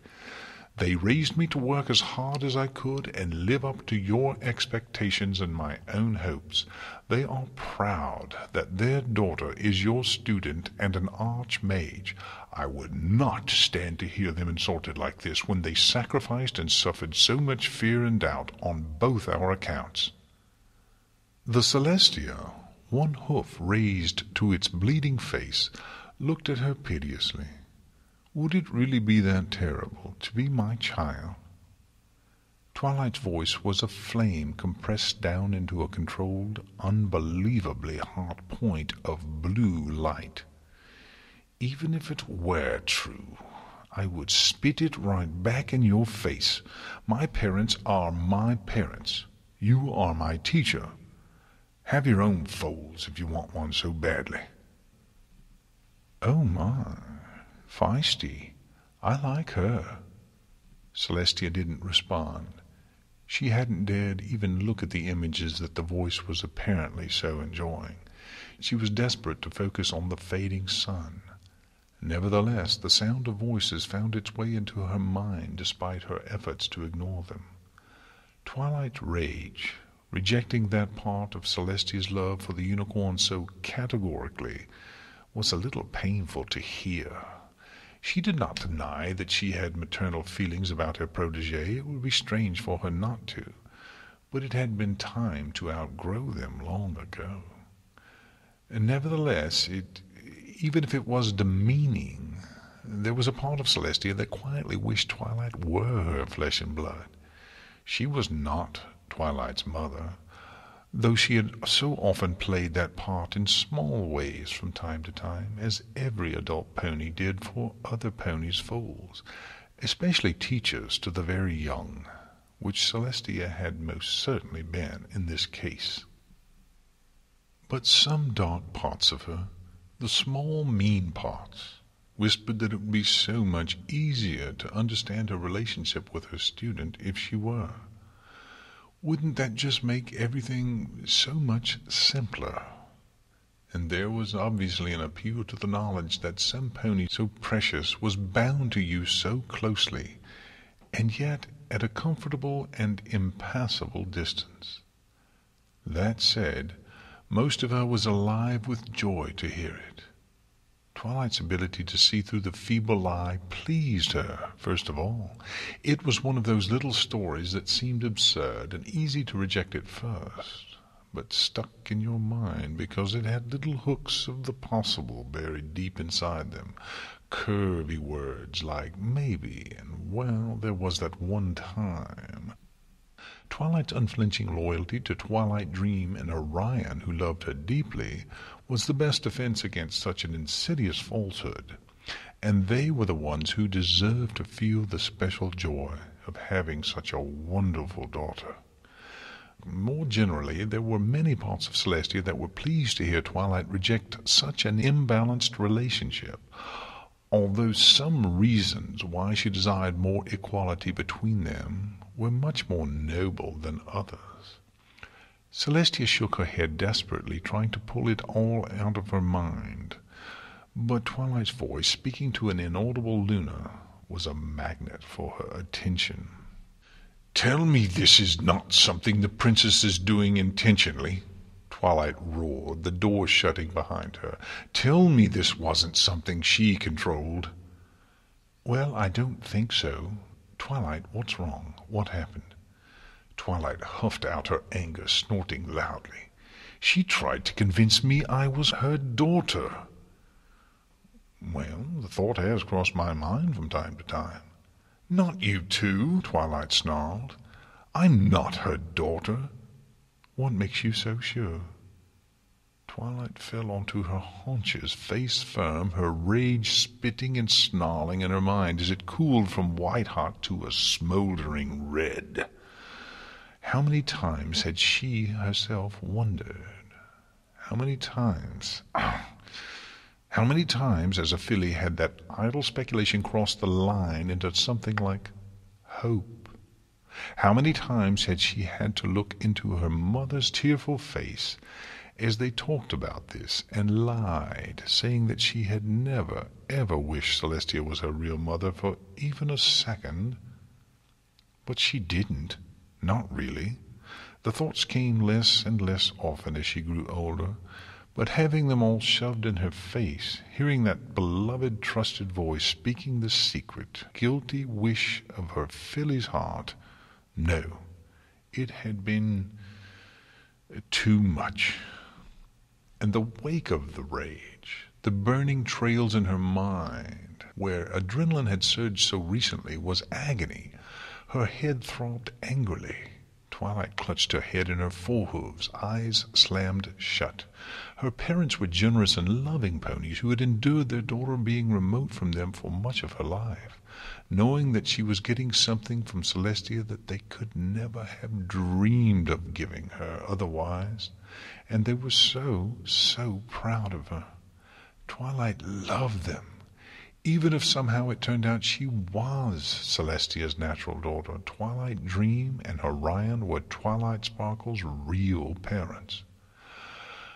I said it to her in there, and I'll say it again now. Even if she were technically my mother, she's not my real mother. My mother is my mother, and my father is my father, and that's that. I admire your conviction, no matter how poorly stated. Twilight sneered. Hilarious. If it helps, I'm not entirely sure if my sister and I can look. I know you're just trying to help, but just give me a second, okay? I'll be fine. It was just kind of intense. Silence from her elder sister was a blessing just now. Twilight gave her next move some thought. "I'm going to go to her study," Twilight said eventually. "What's your reasoning this time?" Twilight sighed. "It's where she and I conduct private business as associates, or did anyways before this all started going really bad. It occurred to me as well that you might be provoking these disturbing visions by asking about your relationship with her. Remember, we are seeking out the true Celestia, not some aspect of her mind or her emotional state towards you, although I'm not sure how exactly to go about doing this." "I think I've had my fill of talking about our relationship for the moment anyways," Twilight said, her hoofbeats ringing out loudly in the empty corridors leading up to the study. "Dear Princess Celestia, I have arrived at your study in the hope that you await me there. Your loyal subject and humble The magnificent mahogany study door, flanked by 2 ivory statues of Celestia, her wings outstretched around the orb of the sun, creaked open. Twilight stepped inside the door, a little nervous as she always was when she entered. This place had been the one place besides her chambers that Celestia had insisted Twilight not enter without Celestia herself, or at the very least her express permission, and old habits die extremely hard. Being summoned to them, and entering under the professionally suspicious eye of the gods, without Celestia nearby or a little note clamped in her mouth, made her feel like a naughty foal. Some things stick in the mind, despite her efforts to take pride in it as a sign she was now an adult and a loyal servant of the princess, like so many others she had seen coming and going while a student. "You wanted to see me, milady?" she asked, looking to the writing desk at the far side of the high-walled and imposing chamber, where Celestia stood, quill flying over a parchment, with the precision of 1,000 years. In the far corner, near a window, the phoenix Philomena yawned hugely on its golden stand with a little squawk. "Oh, Archmage, yes. Please come in," Celestia said distractedly. "Thank you for being so prompt." "I am ever at your service, my lady," Twilight said, approaching the little raised ring around the desk that served as a de facto pulpit when Celestia was addressing visitors there. Celestia turned a harassed smile towards her for a moment. "You are well?" Twilight smiled brightly at this rare show of open affection. "Yes, thank you. And yourself?" "The same as I ever am, my dear. If only every correspondent I had was as reliable as you, I might be able to keep track of Equestria for an hour at a time." Her expression fell into one of mild concern. "Are you all right? What are you looking for?" "Oh, Twilight trailed off. "I thought I heard milady's sister. Is she here?" Celestia turned back to the parchment. The quill had never stopped scratching away. "No, night court was somewhat draining, I understand, so she is resting for the day." The quill pulled away from the parchment, and Celestia stared at it, lips pursed for a moment. Twilight stood patiently before her. With an irritated expression, Celestia added a few more lines to the missive and then signed it carefully, rolling the scroll and sealing it with practised ease. She set it in a large basket next to a bookshelf nearby and turned to Twilight. "Ah, forgive me. You must think I'm terribly rude." "Never," Twilight said. "I'm afraid I sympathize all too well with getting visitors just as I finish a letter." The princess smiled a tolerant little smile, briefly, and summoned another scroll to herself. "This is no... I'm sorry." She replaced the scroll from the rack she had summoned it from, selected its neighbor, and turned back to Twilight, frowning as she saw the unicorn peering around herself anxiously. "Are you well, Archmage? I could swear I heard Luna." "Princess Luna," Celestia corrected her sternly. Twilight looked up at her confused. "Yes, of course. I'm sorry. Celestia set the scroll on a little pair of hooks on the writing stand. "You're worrying me. Have you been resting?" The princess seemed a little annoyed by all this, and put a hoof under Twilight's chin slightly more roughly than she perhaps needed to. The alicorn moved Twilight's head from side to side, looking over her features with dispassionate professional interest. "Yes, milady, 8 hours, as regularly as I can. So, once a month or so. I know you." Twilight blinked guiltily. "The trip to Canterlot was a bit trying, milady. You work too hard, and yet—" Celestia let Twilight's head fall from her control and gave her something like a sympathetic look. "It pains me to take you to task for it. You are indeed the humble servant you claim to be in your letters. My kingdom for 10 more like you. I serve at milady's pleasure, of course." "Of course." Celestia summoned the scroll. "Here are the candidates for the upcoming trials. Do look over them, would you? The Chancellor puts a great deal of stock in your opinion." "Twilight!" The sound came from Philomena.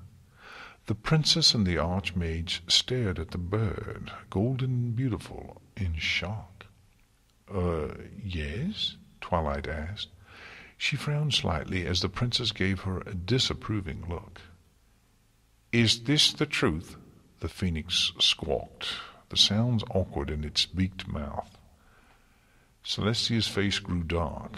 "What does that mean? Is this the truth? Nonsense." "A bit of a philosophical puzzle, isn't it?" The princess waved a hoof dismissively. "In any case, have a look at those names, will you? There's something else I wanted you to look at. Let me go get it." Twilight looked from the bird to the princess. "Aren't you worried about Philomena?" Celestia sighed. "Of course I am. Forgive me, but let's complete our business together, and then I'll see what may be done." "It would be no trouble for me to—" "Didn't we just talk about you overworking? Please, my dear Archmage, leave some work for every pony else around you once in a while," Celestia said, with a somewhat patronizing grin that very much suggested that while the princess thought it was very cute that Twilight wanted to help, she doubted the unicorn could do anything about matters one way or the other. Twilight felt an unusual pang of— well, no, it wasn't a pang. She felt humiliated and miserable, even though everything was completely normal. And what was with her immediately offering to help with that obnoxious bird? She hated that wretched creature. She unrolled the scroll. "Make her address you properly." Twilight yelped and dropped the scroll, heart racing. It rang and rolled on the ground with a loud metallic noise. Alien thoughts suffused Twilight's mind, confusing her. Her vision swam, as if she were seeing this room and a strange parody of it at the same time. A pleasant, brightly lit place, more like a sitting room than a study, welcoming and friendly. Celestia returned, hooves clacking irritably on the floor. "What has gotten into you, honestly?" "Milady, a princess, do you feel anything strange? Everything seems out of sync all of a sudden." Twilight staggered, leaning against a bookshelf which fell beneath her weight. One overwhelming desire consumed her mind. She wanted Celestia to call her the right thing. Not Archmage. Some other title. "I don't feel anything," Celestia said, a little sternly, annoyed by having to take care of a grown mare on top of everything else. I think you're ill. You need to rest.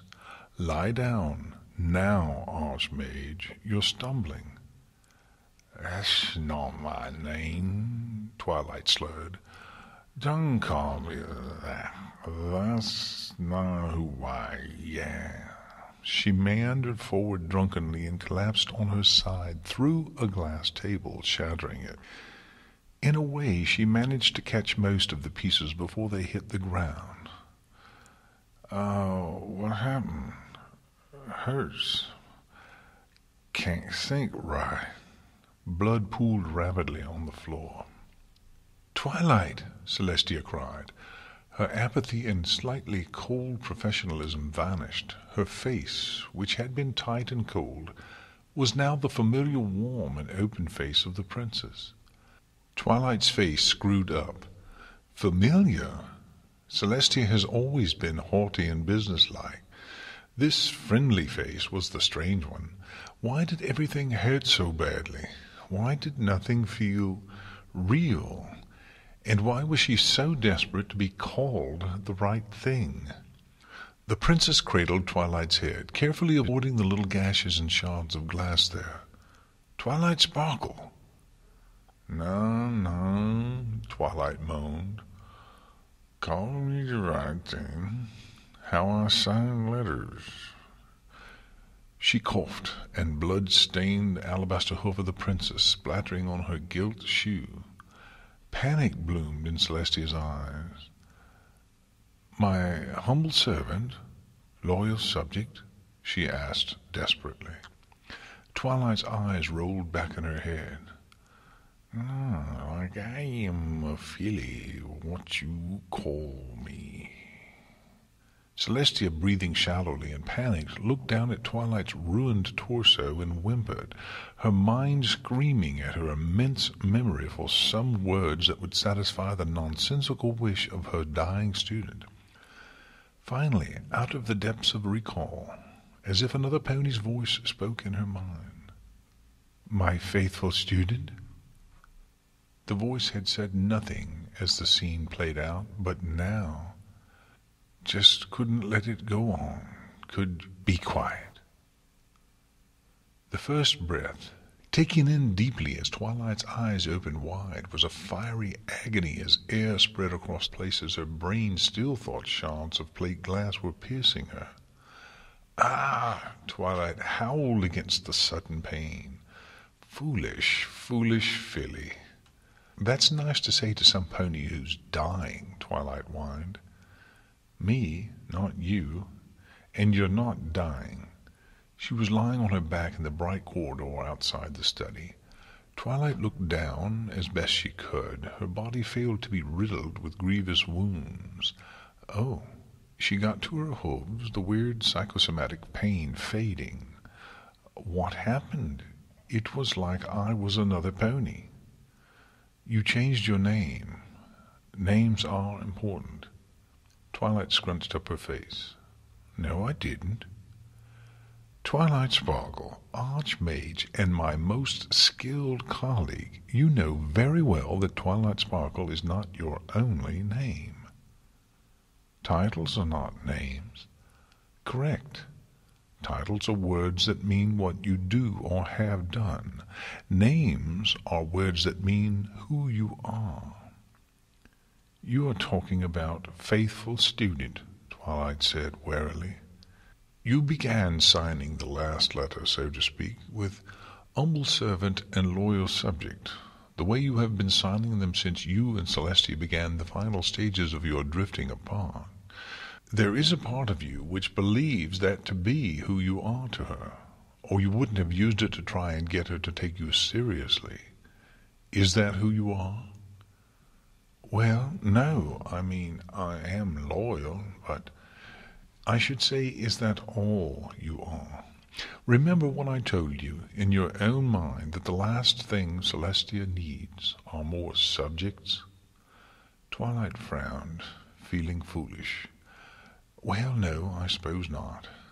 That there had been a doubt in her heart at all made her squirm guiltily, both for shaming herself and for, in a small way, rejecting herself the special relationship she was seeking to reforge.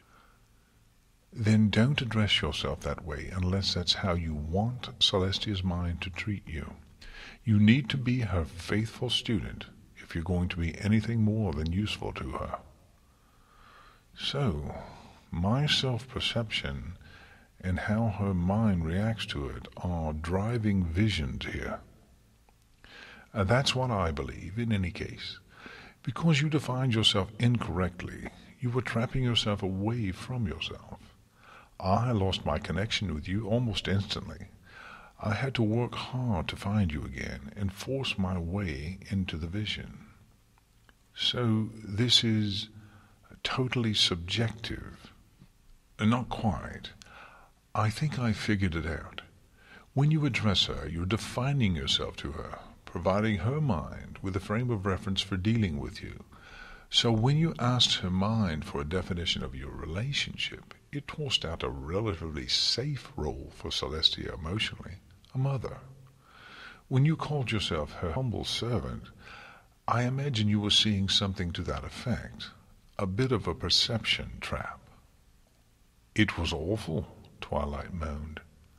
She remembered that Celestia, proud and distant, and how Twilight had been perfectly happy fawning for her with truly wretched obsequiousness, desiring only to be useful to her beautiful but aloof mentor, her self-denial total, her being so willingly enslaved that even the irritated, half-caring attentions of a monarch giving out orders was a joy.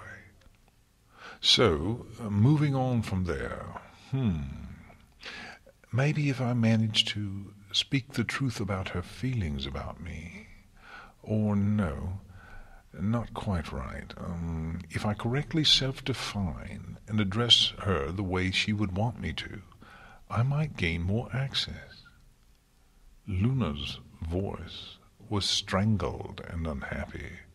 Twilight could see in her mind's eye the irritated frown the dusky princess got when she was frustrated and worried, even here. Ugh, that just seems too neat. But I'm not sure what else we can conclude from this.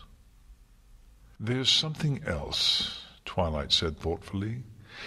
In the vision towards the end, well, this vision involved a very aloof Celestia, as you might have guessed.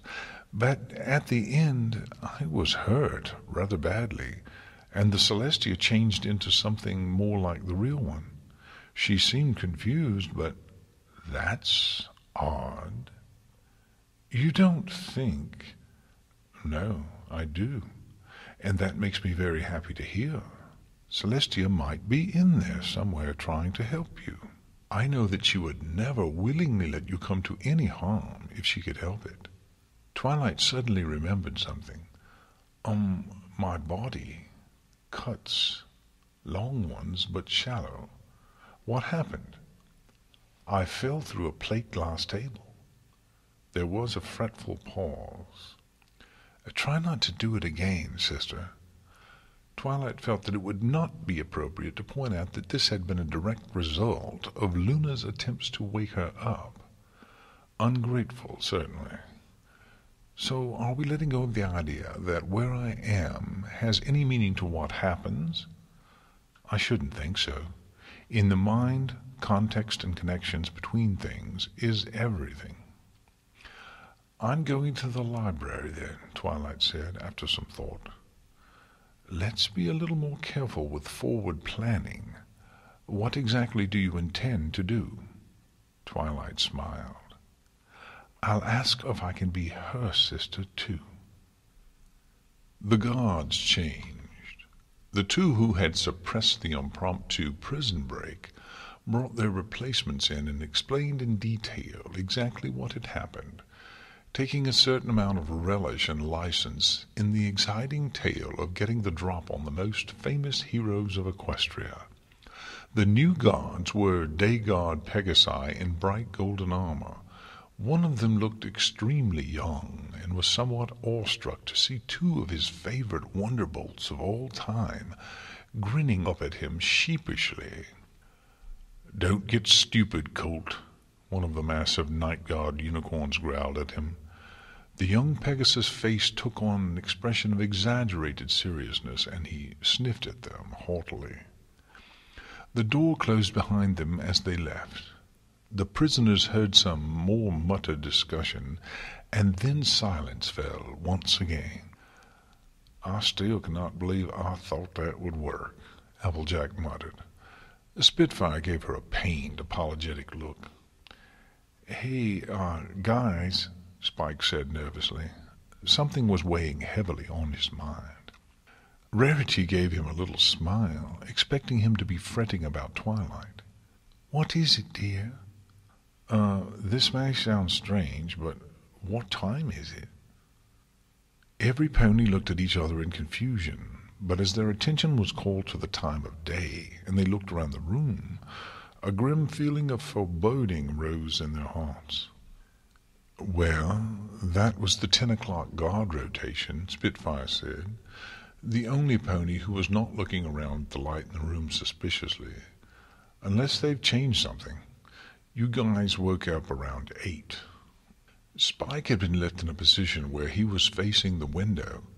At the top of a spired tower, the sun was peeking from behind a tall golden ornament shaped like a stylized sunburst with an empty circular center, part of a carefully maintained ornamental sun clock designed to be readable from the outskirts of the palace grounds. "Yeah, call me crazy, but it looks like 3 p.m. to me," Spike said. Twilight rounded the corner and approached the broad red lacquered doors to the Royal Library. The Academy Library was bigger, of course, but here was proof that bigger was not always better. The Royal Library was a testament to the art of bookkeeping, its contents carefully managed by a proud lineage of Equestria's finest archivists and scholars. Here could be found rare scrolls and books of ancient lore of such antiquity that only academy-trained unicorns were allowed to handle their crumbling pages with the most precise telekinesis possible. Twilight had always enjoyed rare privilege here, although she had not really understood it until she had managed the Ponyville Library herself for a time. She had given little thought to extending the same rights she had enjoyed here as a filly to some of Cheerilee's students, and, well, Scoodlow had brought back the Ponyville Library's copy of Second Wind's The Art of Flight eventually, along with a bag full of bits to pay the late fees. It had been Twilight's first real special privilege as Princess Celestia's student. Oh, she had been allowed to wander the palace more or less freely, but there were quite a few other ponies with that freedom. But to be allowed to take the Celestia Mobile to her room overnight, after a brief lecture from the stern librarian, Madame Redmayne, even the princess had been shocked to find Twilight snoring happily on the floor in front of the telescope, the ancient book carefully propped up and open to that night's star chart. It had been, in retrospect, the first lesson on the magic of friendship, although of course she hadn't written a report to the princess about it. She had merely taken care to return the book much earlier than Madame Redmayne had requested, and had been awarded one of the sour-faced mare's fleeting grins. Twilight had only been offered the rare chance because of her status as Celestia's student, but the respect and future lenience she earned had been the result of the respect the little unicorn had shown in her turn. Twilight looked back on that now, and realized that it had been good to learn not to rely on her unique status for the things she wanted in life early on. Even now that the librarian was a creaky ancient pony who spent most of her day dozing in the sunlight, Twilight was always respectful and obedient to her, and was thus accorded more indulgence even than the Academy's most respected faculty. For example, the old mare didn't glare at her too harshly when she took 1 or 2 scrolls more than the limit of 6 back to her reading desk. Respect was a two-way street between the archmage and the head librarian, and they walked down it willingly. Twilight blinked out of the reverie, shaking her head and breathing deeply to clear her mind. Madame Redmayne wouldn't be waiting for her here, which was a shame, because nothing on earth would have comforted her more than the gentle snores coming from the old rocking-chair, creaking with soothing regularity in front of the east windows in the early afternoon. She could do with some comfort about now, which is why she had decided to come here. Luna hadn't asked, and even if she had, Twilight wasn't sure what she would have said. It was easy to say to herself that she would have told Luna the truth, but the part of Twilight that was always watching knew that Twilight Sparkle had learned the true politician's art of sincerity, as opposed to complete honesty, and it had become something of a bad habit, one that she intended not to indulge now. So the princess's mind wanted Twilight to address herself properly and find the right way to speak to the princess. None of the silly pretenses towards being associates anymore. Fine. Acknowledge, no, make a point of referring to their relationship as special. Provide a safe frame of reference for the princess to use. All right, then. "Dear Princess Celestia," Twilight began. Luna looked up, her expression harried and weary at the silver letters. "Dear Princess Celestia, it's me, Twilight. I am just here to talk to you, okay? Luna and I are working hard to find out what happened to you and want to help. In fact, I wanted to mention something about that to you. Luna and I had a talk earlier and, sorry, this is still a little strange, but I guess she kind of adopted me as her sister, sort of. I was hoping you could speak to me as a sister as well, even if I am the youngest by far. But you can trust me, and I care about you a lot. I hope you believe me. No matter what, I am still your faithful student, Twilight Sparkle." The Princess of the Moon frowned anxiously as she felt the psychic link to Twilight tug a little and vanish. She lay down before the stone bier and waited.